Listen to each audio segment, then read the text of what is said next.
running out of time, but we do want to get to the advisory and the Australian Transaction Reports and Analysis Centre enforcing anti-money laundering identity checks on real estate agents and other trust and company service providers. Let's understand all of this and the importance of checking your SMSF trust deed with Liam Shorte from SONAS Wealth. Liam, good to see you. What should we be doing here? Look, people are used to their financial advisors and their banks asking for IDs to prove their identity because they're selling products. Now, Austrac are going to enforce that real estate agents, lawyers and accountants and any trust service providers, they're going to have to check people's identity. So it's really weird because we're in a period where we're being told not to be very careful about giving our identity anywhere. But now we're going to have to provide that identity to so many more professional services. And it's really a question of asking them, you know, what are you going to do with my ID and where are you going to store it after you've checked my ID? Because in a lot of cases, these are very small real estate firms or lawyer, one-person legal firms, one-person lawyer, accountant firms.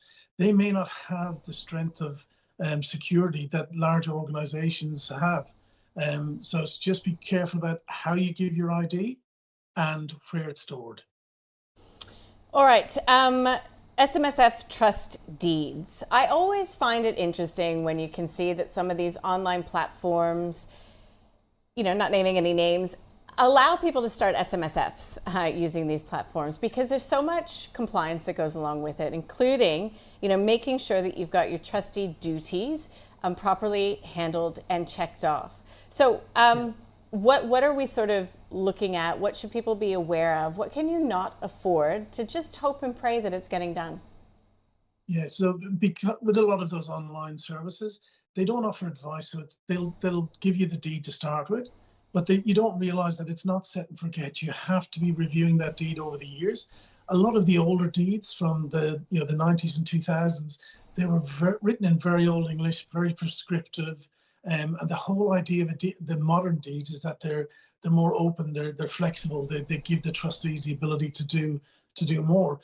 What we're finding now is the first cohort of people who set up SMSFs, they're starting to get ill, they're starting to pass away, and we're finding that there's clauses in their old deeds that make it really difficult for their family or somebody else to help them manage their SMSF.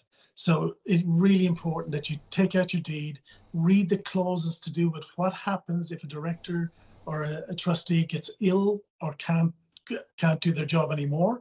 And you need to understand what the steps are, and your power of attorney and your family need to understand what those steps are so that it can run smoothly when something does happen. And the other thing is with your binding nominations. A lot of the old deeds, they had the binding nominations would expire every 3 years. That's not necessary in an SMSF. An SMSF's binding nominations can be non-lapsing. They don't need to be changed or updated every 3 years. It is still a good idea to check them, but now what we're finding is because they're blended families, if there's any leeway to challenge a binding nomination or to challenge something about your deed, it ends up in court, and it absolutely costs the whole family a fortune to argue about it. And in the end, it could have all been sorted by just once a year checking your deed, checking your binding nominations. And one little tip is make sure the member accounts in your financials, in the SMSF financials, in your pension member account, your accumulation account, make sure that your nomination is actually stated on. Because in a lot of cases, again, the administrators or the accountants, it's not important to them, so they may have left it out, but it is really important for you, and it's important for your beneficiaries especially.